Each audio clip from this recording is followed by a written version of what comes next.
Well, Citizen TV has established that approximately 5,000 pupils have been denied the right to learning, with 23 schools closed and the fate of over 600 KCPE candidates hanging in the balance. Stephen Leto has that report. They peep through the windows of their deserted classrooms, a place they cultivated knowledge and sought education, now an illegal site. Some as young as 5 years, with innocent and hopeful faces, had only recently been introduced to the 844 education system. What welcomed them were flames with no one to explain to them why living in a forest was a criminal and punishable act. On my way to Kosian, deep in the Mau forest, I met Mama Joyce. Her house was the only one standing, probably next to be demolished. She feeds her babies with githeri. I joined.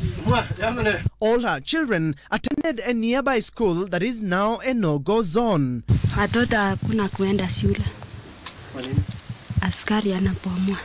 This left me wandering in the cold forest. For 5 minutes, I warmed myself up and left Joyce's family headed to the nearby school.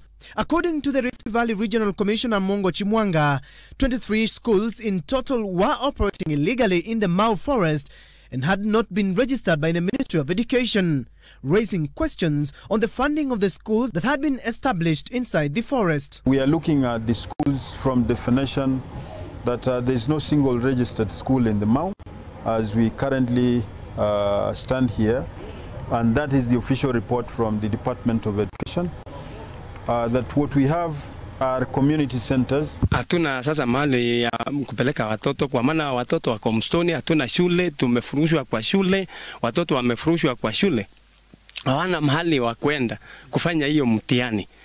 Sijui tu watafanyia miti chini ama itakuwaje. Kuna watoto ambao wa standard 8 ambao walikuwa wafanye mtihani. Watafanya mtihani namna gani na wametainiwa hapa na wamefurushwa tena, wataenda kufanya wapi Kenya hii? This is Kitoben Primary School, now a no-go zone. Initially, the school was made of timber, but millions were pumped to facelift the institution that had about 650 pupils now drowned in the ongoing Mau controversy. Other schools adversely affected include Kabarak Primary School, Kipopen Primary School, and Tianit Primary School, Kitoben Primary School, all with about 500 pupils each. Others include Olapa Primary School and Kirubon Primary School. Simon Kirui, the head teacher of Kabarak Primary School, who has served there for 7 years, tells me that each class had approximately 30 pupils, which means there were about 5,200 pupils who were affected by the closure of the 23 schools.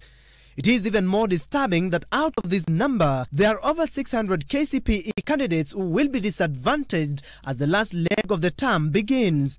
With the 23 schools found to be in the forest cut line, 3 schools have survived the evictions. They include Siongiroi Primary School, Triangle Primary School, and Olosulunye Primary School. Parents whose children have been affected by the evictions want special exams for their children at a later date, when the forest evictions are concluded. Watoto wajafanya mambo mingi kwa shule, hata akifanya mtihani, pengine wengine watahesabata E. Na hiyo vile mahali tumepitia sio mapenzi ya watoto. These little children now remain at the mercy of the victors who are determined to sweep the forest and clear any illegal settler and structure. With very low temperatures being experienced inside the Mau forest, those who have been evicted and their homes destroyed are now calling for humanitarian assistance from government and other relevant agencies. Stephen Leto, Citizen Television, Mau Forest.